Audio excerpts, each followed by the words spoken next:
সালামু আলাইকুম। রাজনীতিতে উত্তাল ঝড় বইছে।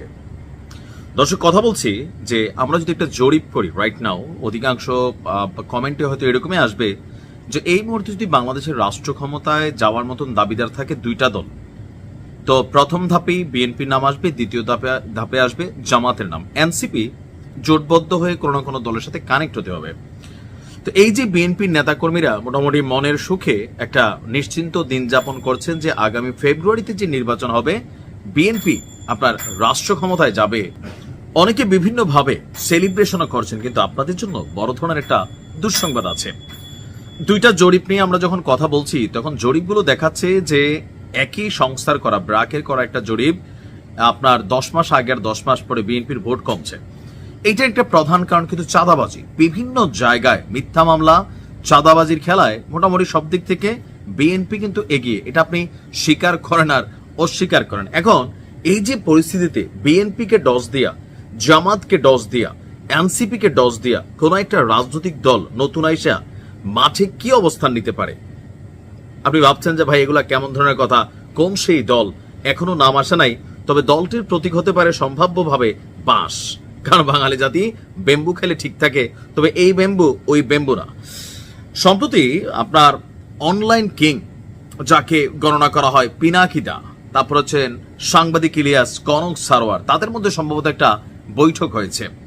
সেই বৈঠকে এনসিপিকে আপনার আসলে যেই রাজনৈতিক দল গড়ার জন্য হয়তো তারা চেষ্টা করেছিল সেখানে তারা ব্যর্থ হয়েছে। বিএনপির কাছেও তাদের অনেক প্রত্যাশা পূরণ হয়নি। সেই জন্য তারা মনে করছে জরিপে 62% লোক অথবা মতান্তরে 48% লোক, বাট ফাইনালি জরিপে 62% আসছে।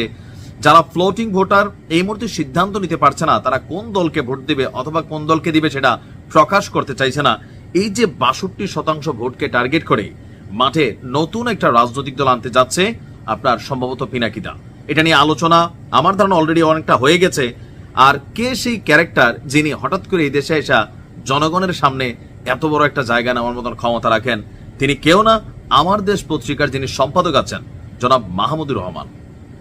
এক নামেই সারা বাংলাদেশ যাকে এই মুহূর্তে চিনে, যদিও তিনি একসময় বিএনপি পন্থী বা বিএনপির কি বলে যে জ্বালানি উপদেষ্টা ছিলেন সম্ভবত। তো কেন তিনি আসলে নতুন রাজনৈতিক দল করবেন? যদিও মাহমুদুর রহমানের কাছ থেকে এখন পর্যন্ত আমরা কোনো বক্তব্য শুনি নাই, তবে পিনাকির ভিডিওটা যারা দেখছেন সেখানে পিনাকি তার স্পষ্ট বক্তব্য ছিল। দেখেন, এই পিনাকিদা আপনাদের কিন্তু বস ছিল।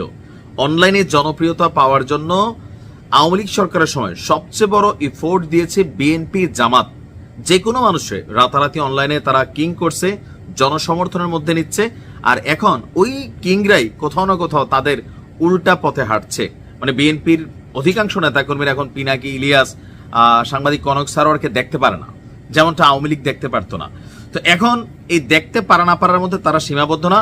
তারা চিন্তা করতেছে যে 62% ভোট যেটা আছে ওই ভোটারদেরকে নিয়ে নতুন একটা সিস্টেম চালু করা, নতুন একটা রাজনৈতিক দল গঠন করা।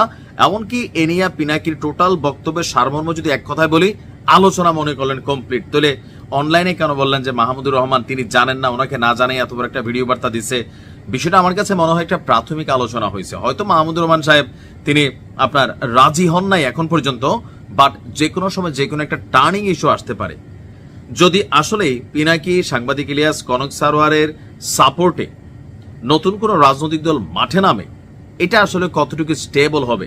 দেখেন, বাংলাদেশের মানুষ এমনি অনেক মানুষের পছন্দ করে। যেমন ধরুন ডক্টর মোহাম্মদ ইউনূসকেও আওয়ামী লীগ সরকারের আমলে বিএনপি, জামাত সবাই পছন্দ করত। এখন জামাত অনেকটা বেশি করে, এনসিপি করে, বিএনপি কম করে। মেইন কারণ হচ্ছে ক্ষমতা। তবে আমার কাছে ব্যক্তিগতভাবে আমার কাছে মনে হয় না যে মাহমুদুর রহমান সাহেব তিনি একটা দল করলে আর এই দলটার পিছনে পিনাকি, সাংবাদিক ইলিয়াস বা কনক সারোয়ার তারা সাপোর্ট করলে যে একটা রাজনৈতিক দল হইয়া রাতারাতি বিএনপির মতন একটা বড় দল রে, অথবা আওয়ামী লীগের মতন একটা বড় দল রে, বা জামাতের মতন একটা বড় দল রে, অথবা এনসিপির মতন রাইট নাও যে পজিশন আছে তাদের সাপোর্টিং ইস্যু আছে অনেক। তো সেই ক্ষেত্রে নতুন একটা দল এসে ক্ষমতা গ্রহণ করবে, এটা আসলে একটু কঠিন। তবে ভোটের মাঠে জোটের সমীকরণ বদলা যেতে পারে এরকম কোন সিদ্ধান্ত নিয়ে মাহমুদ সাহেব নামলে। কেন ভোটের মাঠে জোটের সমীকরণ? কারণ একটা বিশাল ফ্যান বেস আছে, মাহমুদুর রহমান সাহেবের একটা পরিচিতি আছে। তো সেখান থেকে নতুন কোন রাজনৈতিক গোষ্ঠী তৈরি হলে সবাই সেটাতে ঝাঁপাইয়া পড়ে। কেন? পদ পদবিগুলো সহজে পাওয়া যায়, এমপির টিকিট সহজে পাওয়া যায়, তো এরকম হয়তো অনেকে দল ছুটে এখানে চলে আসতে পারেন। আসলে বাংলাদেশে সব সম্ভব।